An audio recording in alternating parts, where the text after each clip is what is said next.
Residents of Namaqualand in the Northern Cape are demanding a moratorium on all new mining applications. They want to see mine rehabilitation, proper consultation with communities on new projects, as well as access to services such as water and electricity. For more on this issue, I'm joined by Dr. Gaopalelwe Mathiba, who's a senior lecturer at the University of Cape Town. Dr. Mathiba, a pleasure to have you on the program this afternoon. So how do you view the current relationship between mining companies and communities, especially here in Namaqualand, particularly with the recent push for this moratorium on new mining rights?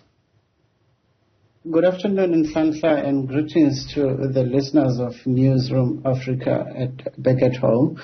Yes, the relationship between the mining companies and mine-affected communities is a very detrimental one, given, of course, conflict dynamics that often surface and show up in this kind of a relationship.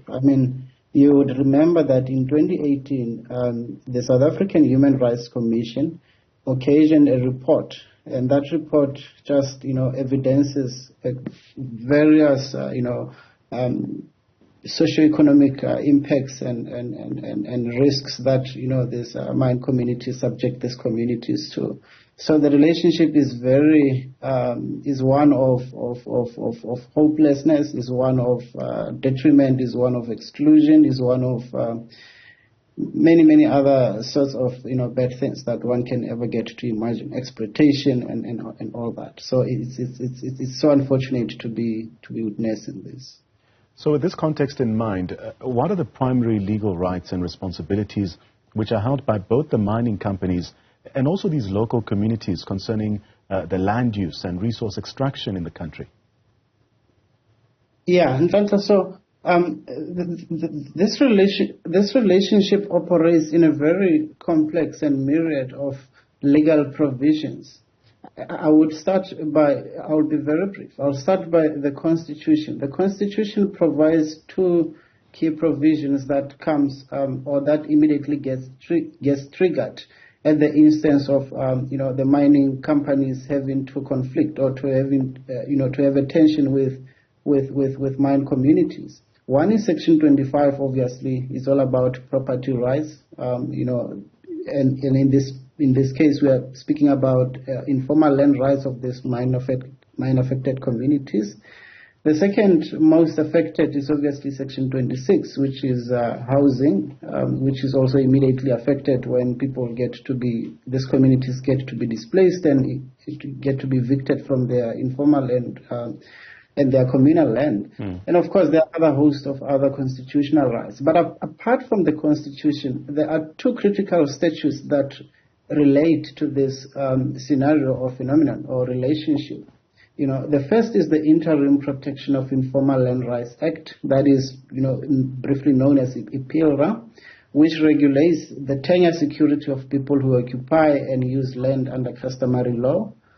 As the name suggests, so IPILRA was passed as an interim legal measure over 2 decades ago, and a permanent statute has not yet been adopted by the Parliament.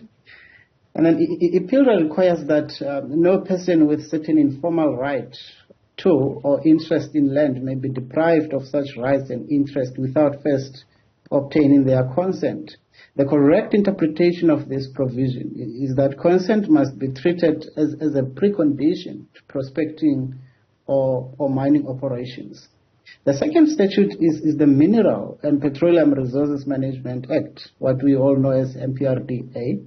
And the MPRDA, on the other side, requires that interested and affected parties be consulted regarding any proposed mining developments on their land, no matter the holding regime. So the MPRDA does not mention anything about consent. What it mentions is consultation.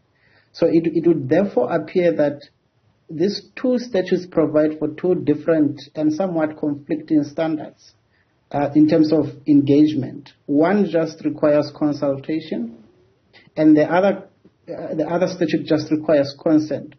The latter obviously requires a little bit more than the former in terms of substance. Much is at stake when we speak about consent than it is when we speak about consultation. Because with consultation, you may not necessarily arrive at an agreement. But with consent, it's a very definitive position that is required. There must be agreement at the end of consultation or any negotiation that the two parties might be involved in. So there's currently this conflict of levels of engagement. The DMRE, acting on behalf of the government also would obviously prefer, consultation, because it stems from the MPRDA, and it is the MPRDA that gives life to the existence of the whole industry and department. Whereas mine-affected communities would obviously, advocate much more for IPILRA, because then it offers them a little bit much more of protection against exploitation and their rights being violated by mining companies. So there's a very stern conflict between the two stations that oftentimes causes the tensions between these two stakeholders. I want to touch on a point that you make, and for the benefit of the layman, let's explain what actually constitutes this meaningful consultation between these mining projects and the affected communities, especially according to legal standards. Yes, thanks, Ntlantla. That's a very valid and interesting question. So the global standard that all jurisdictions or countries are aspiring to match is that of the FPIC, the principle of free, prior and informed consent. We are currently having this partially in our IPILRA, because the IPILRA requires that there be consent. But then the IPILRA is a very short piece of legislation, less than 3 pages piece of legislation, if I'm not mistaken.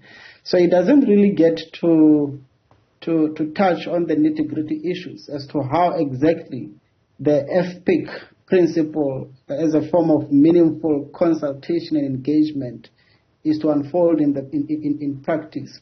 But to touch on the very basics, in the word FPIC, like I said, it stands for free, prior and informed consent.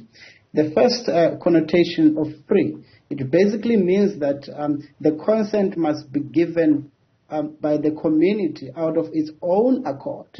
They mustn't be bulldozed or be coerced or be forced or be bribed or anything that will take away the freeness element of their consent. So it must be free. It must not be coerced. It must not be. They must not be bulldozed to give consent to the mining developments. And the second connotation that's of prior. The word prior, it essentially suggests that consent must be obtained before developments or mining operations kickstart or start. Before the mining companies bring their equipment to the site, their machines, their drilling stuff and everything, before they come to launch the operations officially, they must have already acquired consent of the community that occupies the land that they have earmarked for those kind of developments. And then the last connotation, which is that of informed, it basically suggests, or it presupposes that the community must be informed in making that decision. And how do they get informed? They get informed by the mining company having an obligation, by the way, to provide enough and sufficient information to the mining communities, sharing every little detail that the mining operation stands to things like the risks that will be associated with the likelihood of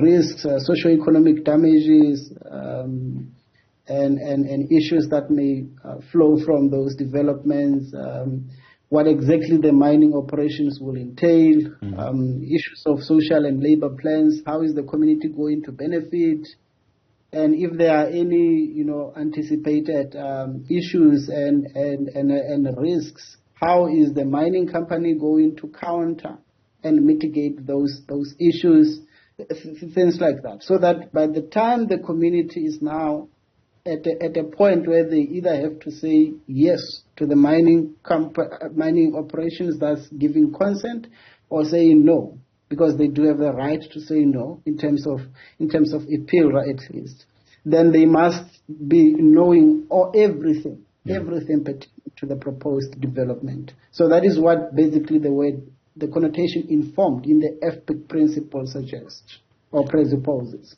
Let me thank you for your time, Dr. Gaopalelwe Mathiba, who's a senior lecturer at the University of Cape Town.